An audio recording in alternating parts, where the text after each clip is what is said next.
할렐루야. 아멘. 우리 하나님의 귀하시는 종이 오늘 이 예배에 함께하는 사랑하는 믿음의 식구들과 그리고 또한 영상으로 이 예배에 함께하는 우리 믿음의 식구들 위해 함께하시길 주의 이름으로 축원드리겠습니다.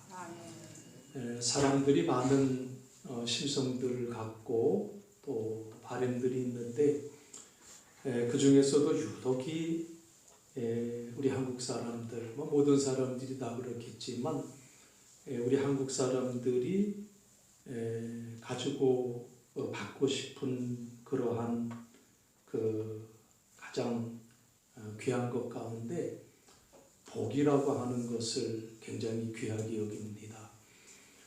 얼마나 이 복에 대한 간구가 큰지 이름을 질 때에도 복자를 넣어서 짓는 그런 민족이 아마 우리 민족밖에 없는 것 같아요. 더 나아가서 우리가 어려움과 또는 고난에 빠졌을 때에 하나님 앞에 나아가 그 문제를 해결하고 욥이 받았던 갑절의 축복을 구하는 우리 기독인들의 모습을 보게 되는데 이 모습 또한 하나님 앞에 귀한 신앙인의 모습이라고 생각이 됩니다. 어느 마을에 아주 말썽을 많이 부르는 아이가 하나 있었는데 이제 크리스마스가 되었어요. 다른 친구들을 보니까 이제 오늘 이제 크리스마스 날 산타클로스 할아버지가 내게 무슨 선물을 줄까 기대하는 게 굉장히 컸습니다. 근데 가만히 그 말썽쟁이 아이는 생각해 보니까 자기도 알죠. 너무 말썽을 부리고 못된 짓을 많이 해서 산타클로스 할아버지는 나한테 선물을 아마 안 줄 것 같다. 이런 걱정이 들었습니다. 그래서 이제 엄마한테 가서 묻습니다. 엄마, 어떻게 하면 내가 산타클로스 할아버지한테 선물 받을 수 있을까요? 그랬더니 엄마는 그냥 퉁명스럽게 대답을 해요. 이놈아 착한 일 많이 해야 돼. 정 안 되면 예수님한테 편지 한번 써봐라. 그럼 갖다 주실 줄 알겠냐? 그렇게 이제 말을 합니다. 그래서 이 아이가 책상 위에 앉아서 예수님한테 편지를 좀 쓰려고 하는데 아무리 쓰려고 해도 쓸 말이 없어요. 도대체 어떻게 써야 될지. 적어도 내가 한두 번은 착한 일 했으니까 요거 기억해 주시고 나한테도 선물 좀 주세요. 이렇게 좀 써야 될 텐데 그것도 쓸 게 없는 거예요. 그러니까 이 아이가 한참 생각을 하더니 벌떡 일어나요.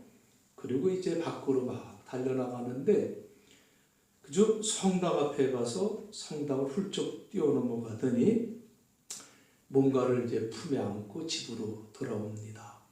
이제 성당에서 뭘 하나 훔쳐왔는데 그리고 거기다가 편지를 씁니다. 예수님, 내가 당신의 어머니를 인질로 잡아왔습니다.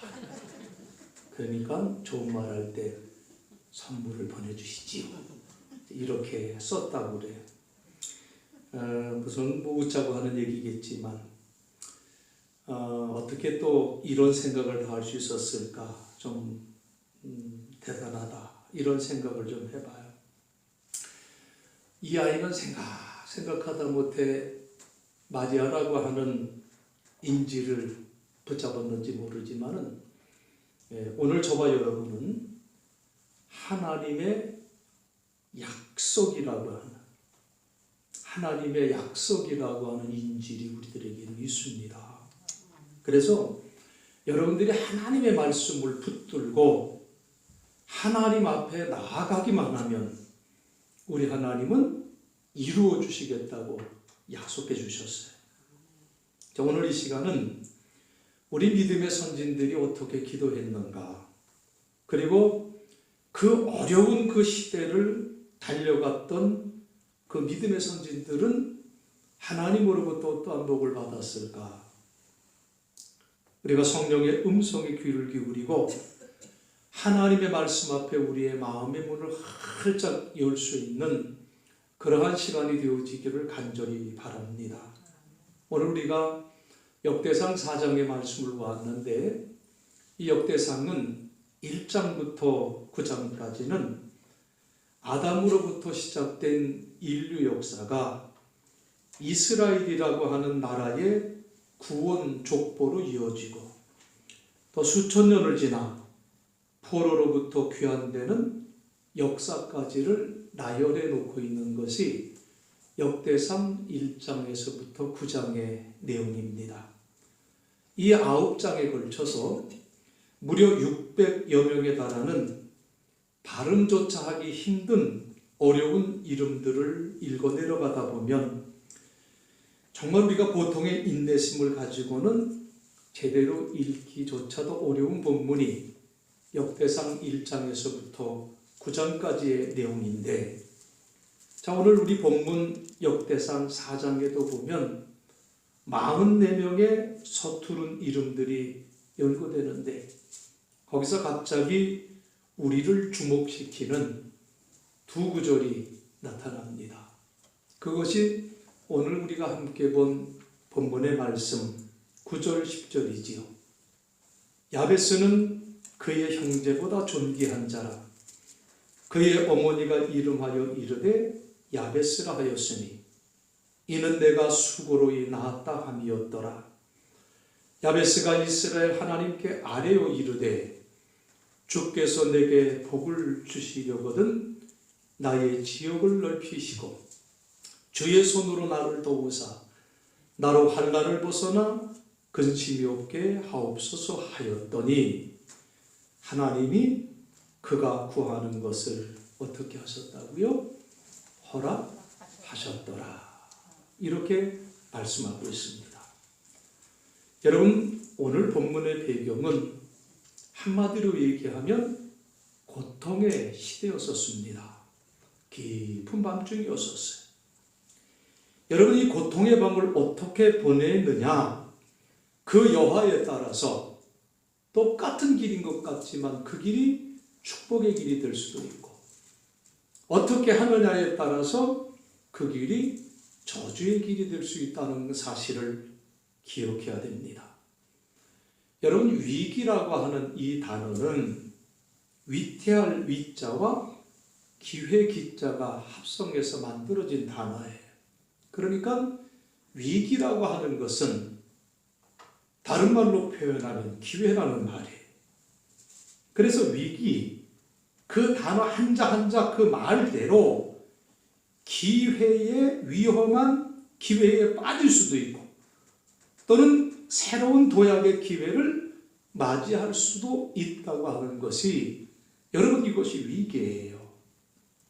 오늘 본문에 등장하는 야베스의 인생, 그 인생은 바로 위기의 인생이었었습니다. 말 그대로, 이름 그대로 고통이었고 그는 슬픔이었었습니다. 야베스, 그 이름의 뜻은 고통, 고난, 아픔이라고 하는 뜻을 가지고 있는 단어예요. 아마 야베스가 태어나는 과정이나 그 배경 속에 남다른 아픔과 고통이 있었기 때문에 사랑하는 그의 아들에게 그 이름을 고통이라고 하는, 아픔이라고 하는 야베스라고 지어준 것이 아닌가, 이런 생각을 갖는데, 이에 대해서 주경학자들은 몇 가지로 야베스라고 하는 이름에 대해서 주석을 하기를, 설명을 하기를, 아마 그 아이가 태어날 때 거의 죽을 뻔했던 것이 아닌가, 이렇게 보는 분도 있고요. 또 어쩌면 원치 않은 아이였을지도 모른다, 이렇게 말하는 사람들도 있고요. 또 야베스가 태어난 무렵 아버지가 죽었거나 전쟁 등으로 집안에 커다란 고통이 있었던 것이 아니었나, 이렇게 생각하는 사람들도 있고요. 그리고 네 번째로는 야베스가 태어났던 그 시대적 상황이 바로 고통의 시대였고 아픔의 시대였다고 해석하는 주경학자들도 있어요. 아마 이 네 번째 가능성이 가장 크리라고 생각이 됩니다. 이 야베스가 살던 그 시대를 그려주는 성경이 사사기 2장에 나오는데 사사기 2장 10절에 보면 그 후에 일어난 다른 세대는 여호와를 알지 못하며 여호와께서 이스라엘을 위하여 행하신 일도 알지 못하였더라. 이렇게 기록을 하고 있습니다. 하나님의 이름조차 알지 못했던 영적인 열악한 상황, 열악한 환경, 하나님 앞에 감사하지 못했던 참으로 어려운 그 시대 속에서 야베스라고 하는 한 아이가 태어났다는 거예요. 이 혼란하고 힘들었던 시대를 말해주는 인물 가운데 한 사람이 또 누군가 하면 엘리 제사장의 아들들이었었습니다. 사무엘상 2장 12절에 보면 이렇게 기록이 되어져 있는데 엘리의 아들들은 행실이 나빠 여호와를 알지 못하더라. 이렇게 기록을 하고 있어요. 여러분, 그의 아버지가 제사장이었었습니다. 또한 정말 훌륭한 신앙인이었었어요. 그런데 이 아버지 엘리가 그렇게 훌륭한 신앙인이었고 제사장이었음에도 불구하고 여호와를 알지 못하더라. 그의 아들들은 이렇게 기록을 하고 있습니다. 여러분, 그들에게 하나님에 대한 지식이 없었다는 말이 아니에요. 엘리의 두 아들들은 성전에서 살았습니다. 하나님의 메시지를 계속 들었던 사람들이에요. 성전에서 행해지는 모든 종교 의식에 열심히 참석했던 사람들이. 그런데 그럼에도 불구하고 하나님은 엘리의 두 아들들을 향해서 여호와를 알지 못하였더라. 이렇게 기록을 하고 있습니다.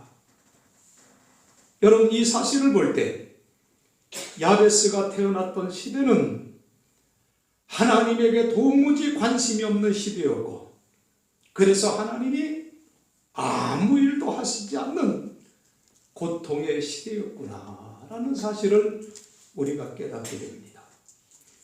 사사기 2장 6절로 10절에 보면 바로 이 시대의 비극을 몇 가지로 일러주고 있는데 첫째로 그 시대는 현실 안주 의식이 강했던 시대였었음을 말씀을 하고 있어요.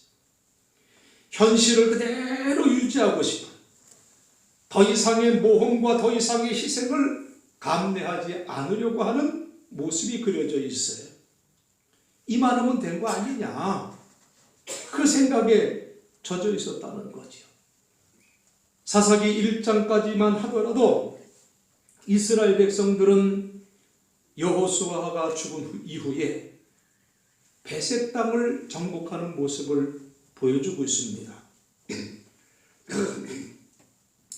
그런데 2장에 들어가서 그들은 전투에 대한 부정적인 생각들을 말하기 시작합니다. 우리가 가나안 땅에 들어와서 이만큼 정복했으면 됐지. 더 이상 피 흘릴 필요가 뭐 있겠느냐. 이젠 우리도 이만큼 했으면 좀 먹고 마시고 즐기며 좀 놀자. 이런 생각을 품게 되었습니다. 더 이상의 희생을 거부하는 시대, 더 이상의 노동을 거부하는 시대, 더 이상의 땀을 흘리는 그 흘림을 거부하는 시대, 더 이상 모험을 거부하는 이런 현실 안식의식이, 그 안주의식이 새로운 세대 사이에 서서히 등장하고 있었다는 사실입니다. 백성들은 이렇게 병들어가고 있었고요. 바로 야베스 시대는 이러한 비극을 향하여 가고 있었습니다. 여러분, 현실에 안주하는 자세, 그것은 우리를 죽음으로 이끈다는 것을 우리는 알아야 돼요. 두 번째로 이 시대는 현실 안주뿐만 아니라 꿈을 꾸지 보지 못하는 시대를 살아가고 있었다는 것을 보여주고 있어요. 하나님을 보는 눈을 상실했고요. 하나님의 음성을 듣는 귀를 잃어버리고 있었다는 거예요. 그래서 하나님의 영광이 더 이상 보이지 않았고 신앙은 더 이상 그들의 가치관이 되지를 못했습니다. 신앙이 그들의 소망이 아니었었어요. 신앙 체험의 상실, 그것은 필연적으로 세상과 타협하는 불순종의 범죄를 초래하고 말았다는 사실이에요. 바로 야베스의 시대는 회개와 도전과 비전, 그리고 그 비전을 이루어가기 위해 당당히 치러야 될 희생을 고부하는 시대였었음을 우리는 보게 됩니다. 이렇게 현실 안주, 비전 상실, 그리고 그들은 불신앙의 문화를 만들어가고 있었다는 것을 보여주고 있어요. 정말 이 어려운 시대에 파묻혀 살면서 그 자리를 박차고 일어나 새롭게 살고자 도전하는 사람이 없었어요. 이스라엘 백성들이 광야를 걸어오면서 그들은 고난을 감수할 수 있었습니다. 40년 그 힘들고 어렵고 고통스러운 그 광야길을 걸었지만은 그들이 그 고난을 감내할 수 있었던 이유가 뭐였었습니까? 바로 가나안 땅이었었어요. 가나안 땅, 젖과 꿀이 흐르는 약속의 땅에 대한 비전이 있었기 때문에 그들은 그 힘든 광야 생활을 감내할 수가 있었다는 사실이지요. 그런데 이들은 가나안 땅에 들어오자마자 주저앉아 버리고 말았습니다. 더 높은 꿈을 그들은 보지 못하고 있었기 때문에 영적으로 침체되고 온 백성들이 세속에 빠져 거룩한 사역에 관심이 사라져가고 있을 때에 그때에 한 사람 야베스가 자리를 박차고 일어나게 되었습니다. 내가 당하고 있는 이 고통 가운데에는 분명히 하나님의 뜻이 있다. 우리가 달려가고 있는 이 고난의 시대 가운데 반드시 내가 해야 될 사명이 있다. 그리고 하나님의 계획과 청사진이 분명히 있을 것이고 목적이 있을 것이다. 주여, 내가 영향력 있는 사람이 되고 이 영향력으로 말미암아 우리 시대를 구원하는 삶을 살고 싶습니다. 그러니 하나님, 내게 복을 더하여 주시옵소서. 그러니 하나님, 내게 복을 주시옵소서. 야베스는 이렇게 기도하며 일어났다는 사실을 우리는 깨달아야 돼요. 여러분, 우리 생활에 소금이라고 하는 것이 굉장히 필요합니다. 소금이 없으면 모든 음식의 맛을 낼 수가 없어요. 그런데 이 소금을 과학적 분류로 얘기하면 염화나트륨이라고 명칭을 하지요. 염화나트륨, 염소와 나트륨이 합쳐져서 만들어진 거예요. 그런데 여러분, 이 염소와 나트륨이라고 하는 이 성질이 따로 있을 때에는 둘 다 어떤 성분이냐면 독이에요. 그 성분은 독성이 있습니다. 그런데 이들이 함께 합쳐져서 염화나트륨, 즉 소금이 되면 우리의 인생을 즐겁게 만들 수 있는 것이 된다는 거예요. 여러분, 야베스가 살아가던 그 시대요, 야베스가 처해졌던 그 삶의 환경은 그건 마치 복수와 같았어요. 모든 사람들이 아파하고 힘들어하고 죄악이 넘쳐나는 그 독들이 그 시대에 가득했었습니다. 그런데 야베스는 그가 살아갔던 그 시대에 굴복하지 않았어요. 환경에 믿음에 좌절하지 않았고, 그리고 하나님을 붙들고 야베스는 기도를 붙들었습니다. 세상에 만연해 있는 그 독소들을 붙들고 하나님 찾았더니 야베스를 통하여 놀라운 일들이 일어나게 된다는 거지. 오늘 시작하는 본문의 말씀은 야베스는 그의 형제보다 존귀한 자라, 이렇게 기록되어져 있어요. 공동번역서에 보니까 야베스는 일가 가운데서 가장 세력 있는 사람이었다, 이렇게 번역을 하고 있어요. 무슨 말입니까? 그 시족을, 그 사회를 살려낸 인물이라는 거예요. 고난의 시대를 살아갔던 그 한 부족을, 그 한 사회를 벌떡 일으켜 세운 인물이 야베스였다고 하는 사실입니다. 여러분, 이렇게 고통과 슬픔의 시대일 뿐만 아니라 그러한 삶을 살았던 야베스가 어떻게 해서 이렇게 존귀한 인물이 될 수가 있었나요? 오늘 이 본문의 말씀 속에서 그 비밀을 깨달을 수 있기를 간절히 바랍니다. 야베스는 인생의 깊은 밤에 정말 빛나는 믿음을 가졌던 사람이지요. 모든 사람들이 믿음을 상실해 가고 있었던 그 시대 속에서 오히려 야베스는 큰 믿음, 위대한 믿음을 가졌다는 것. 여러분, 믿음이라는 것이 무엇입니까?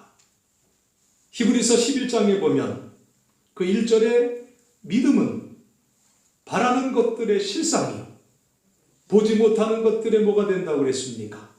증거니라고 이렇게 말씀을 하셨어요. 세상 모든 사람들이 보지 못하는 그것을 바라볼 수 있는 캄캄한 칠흑 같은 어두운 땅을 걸어가면서도 내일을 바라보는 그 신뢰만 눈, 분명히 땅에 발을 디디고 살아가고 있지만 하늘을 바라볼 수 있는 그러한 눈, 그 눈을 이름하여 우리는 뭐라고 얘기합니까? 믿음이라고 말을 하고 있어요. 그것이 믿음이에요. 야베스는 자신이 처한 처지를 숙명으로 받아들이지를 않았습니다. 자신을 향해서 자학하고 이웃을 향하여 불평하고 하나님을 향하여 원망하며 살아가지를 않았다는 거예요. 자신의 고통스럽고 슬픈 인생을 하나님 축복의 인생으로 바꾸어 주시옵소서. 야베스는 자신의 불만스럽고 고통스러운 그 현실, 그 안에 있었지만 하나님께 기도하면서 그 환경을 긍정적으로 승화시켰던 사람이 야베스예요. 나는 이렇게 살기 위해서 태어난 존재가 아니다. 하나님은 나를 위해 분명한 미래를 예비하고 계신다. 고통의 시대를 걸어가게 하는 하나님의 분명한 이유가 있다. 나는 반드시 그 이유와 목적을 이루고 말리라. 이것이 바로 야베스의 모습이었고, 그리고 이것이 바로 하나님 백성의 당당한 모습이 되어야 될 줄로 믿습니다. 여러분, 예배소서 2장 10절에 보면 하나님의 백성들이 어떤 존재인가 하는 것을 말씀해 주는 내용 가운데 이런 말씀이 있어요. 우리는 그가 만드신 바라. 예배소서 2장 10절에 그렇게 기록되어 있습니다. 우리가 어떤 존재라고요? 하나님이 만드신 바라. 이렇게 말씀하고 있어요. 공동번역과 표준 세번역 성경에 보면 이 말씀을 우리는 하나님의 작품입니다, 이렇게 번역을 해놓았습니다. 자, 이 하나님의 작품, 원문에 보면 헬라어로 포이에마라고 이렇게 되어져 있어요. 포이에마. 자, 이 말에서 포임이라고 하는 영어로 시라고 하는 이 단어가 포이에마에서 나온 말이에요. 그러니까 나라고 하는 존재가 어떤 존재냐? 나는 하나님이 만드신 시와 같은 존재다, 그 말이에요. 여러분, 문장 가운데 가장 그 문장을 아름답게 함축해서 표현한 것이 여러분 시 아닙니까? 그러니까 나는 시와 같은 삶을 살도록 되어져 있는데 더 이상 고통과 슬픔의 인생을 살 수는 없다. 이 결단이 야베스의 위대한 믿음인 줄로 믿습니다. 하나님, 나는 하나님의 작품입니다. 걸작품처럼 살고 싶습니다. 하나님 아버지의 자랑스러운 한편의 시가 되고 싶습니다. 이것이 여러분 야베스의 기도였었습니다. 이 기도를 붙잡고 살아갔던 야베스. 그런 한마디로 위대한 비전의 사람으로 살아갈 수가 있었어요.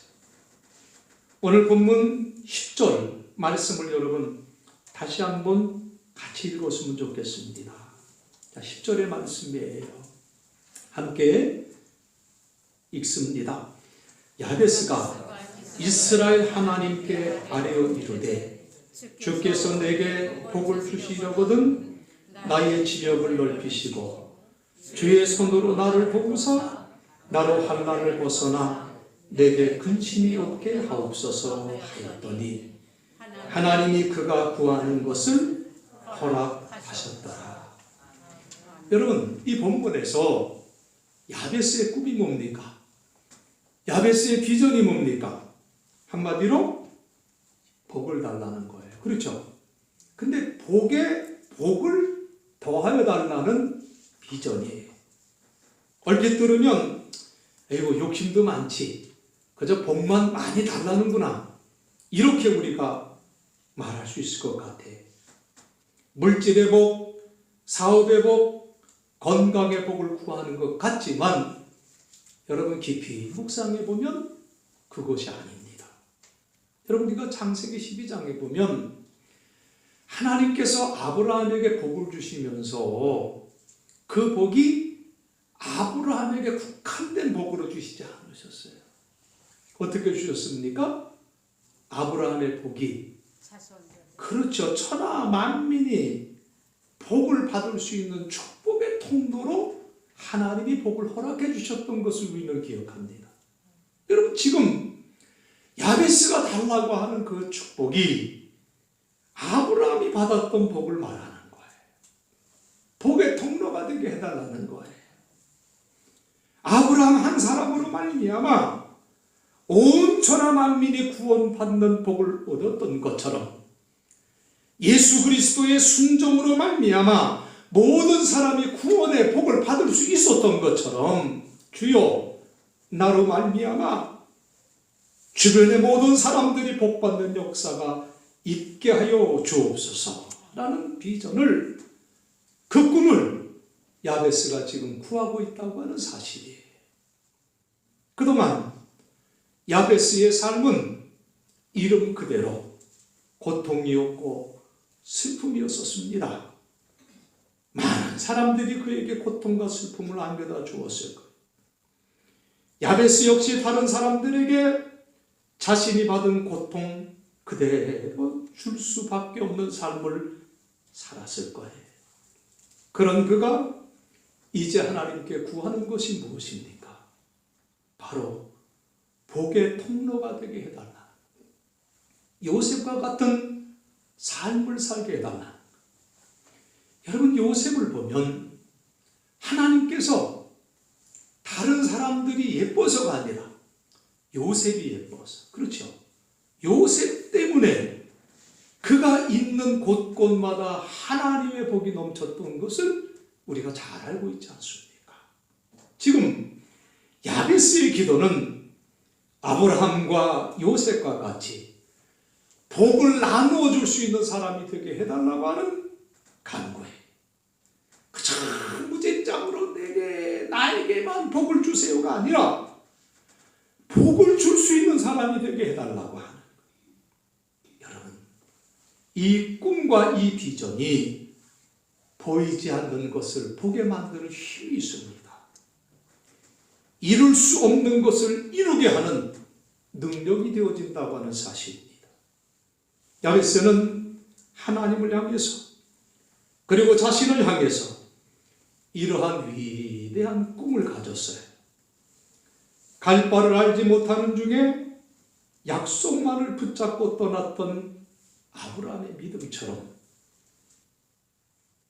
도저히 꿈꿀 수 없고 볼 수 없는 세계를 야베스는 가슴에 품었다는 사실입니다. 바로 자신의 한계를 뛰어넘는 비전의 사람의 모습, 그 꿈꾸는 자의 모습, 야베스를 통해서 오늘 우리가 다시 한번 깨달았으면 참으로 좋겠습니다. 여러분, 야베스가 어떻게 이러한 큰 비전을 그 가슴 속에 품는 삶을 살 수가 있었느냐? 한 가지밖에 없어요. 여러분, 그것은 기도였었습니다. 여러분, 기도가 그 꿈, 그 비전을 이루어 준다는 사실이에요. 그리고 기도하는 자만이 이 비전을 성취할 수 있다는 것을 여러분 믿으시기 바랍니다. 야베스의 신앙이 위대하다. 그것은 바로 기도의 위대함에 있었다는 사실이지요. 자, 이 야베스의 기도 어떻게 했기에, 이 야베스의 기도가 어떠했기에 우리가 그의 기도는 참으로 위대했다 이렇게 말할 수가 있을까요? 먼저 여러분, 기도라고 하는 것은 그 기도 자체가 위대하기 때문에 기도는 위대한 거예요. 여러분, 엘리야가 위대했기 때문에 그가 기도하니까 3년 반 동안 비가 내리지 않냐고, 또 엘리야가 위대해서 다시 기도하니까 3년 반 동안이나 내리지 않았던 비가 다시 내린 게 아니라는 것을 우리는 잘 알고 있지 않습니까? 성경에 뭐라고 그랬어요?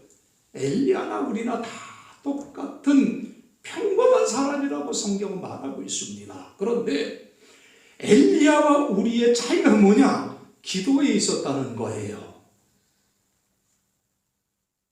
똑같은 성정을 갖고 있는 사람들이지만, 그런데 기도하는 엘리야는 위대했다는 사실을 성경은 말씀해 주고 있어요. 기도의 차이. 야베스와 우리의 차이가 뭐냐? 기도의 차이. 야베스의 위대함, 바로 불평거리를 기도거리로 만든 데에 있다는 거죠. 우리 하나님은 야베스와 같이 불평하고 좌절하기보다는 기도하는 사람을 찾으시는 줄로 믿습니다. 우리 모든 성도들이 오늘의 어려움과 고통을 불평과 불만거리가 아니라 기도의 제목으로 삼고 승리하는 야베스와 같은 인물들이 다들 되시길 주의 이름으로 축복합니다. 기도로 슬픔을 기쁨으로 만드시고, 기도함으로 고통을 축복으로 만드시기를 축원합니다. 우리가 하나님께 드리는 기도가 이렇게 중요하다. 그런데 이 기도보다도 더 중요한 한 가지가 있지요. 그것은 바로 기도를 들으시는 하나님이라는 사실이에요. 하나님이 계시지 않다면 우리의 기도가 무슨 소용이 있겠습니까? 하나님이 없는 기도, 그것은 허공을 치는 기도요, 독백에 불과할 수밖에 없는 거지요.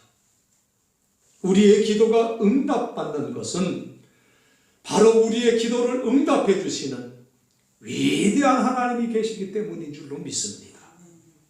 야베스가 누구에게 기도하고 있습니까? 그의 기도는 이스라엘 하나님께 드리는 기도였었어요. 이스라엘의 하나님. 그렇기 때문에 야베스의 기도는 운명을 뒤집는 기도, 저주를 뒤집어 복으로 바꾸는 기도가 되었어요.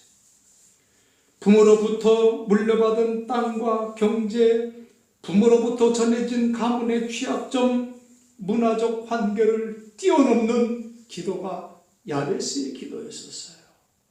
그러므로 여러분, 오늘 저와 여러분들도 야베스와 같이 이 힘들고 어려운 이때에 다시금 믿음으로 벌떡 일어나서 하나님 앞에 믿음의 기도를 드려야 될 줄로 믿습니다.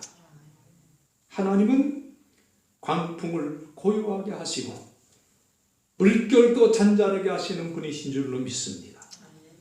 오늘 우리도 그리고 우리나라도 이제 야베스처럼 하나님 앞에 복 받기를 위해서 기도해야 될 줄로 믿습니다. 그런데 우리가 받은 복으로 어떻게 살아가야 되느냐? 그것을 위해서 우리는 하나님 앞에 더 기도해야 될 줄로 믿습니다. 이 기도가 이 야베스의 기도를 뛰어넘는 더욱 위대한 기도가 될 줄로 믿습니다. 우리는 복을 구하여야 돼요. 그러나 영향력 있는 사람이 되기를 구하되 하나님의 영광을 위하여 더 멋진 당신의 자녀가 되기 위하여 그리고 십자가를 더 힘있게 지기 위해서 우리는 하나님 앞에 복을 구해야 될 줄로 믿습니다. 오늘 우리의 현실과 전 세계 모두가 말로 표현할 수 없는 고통 속에 살아가고 있습니다. 이 시간 우리가 야베스의 기도를 생각하면서 다시금 이 고통의 자리에서 힘있게 일어나 하나님께 기도하며 우리 모두가 결단해야 될 줄로 믿습니다. 하나님, 오늘 내가 겪고 있는 이 고통을 통해서 오히려 다른 사람들을 섬길 수 있게 해 주시옵소서. 이 믿음과 이 기도로 결단할 때 여러분 주변 모든 사람들은 하나님을 부인할래야 아무도 부인할 수 없는 능력의 삶으로 변화되게 될 줄로 믿습니다.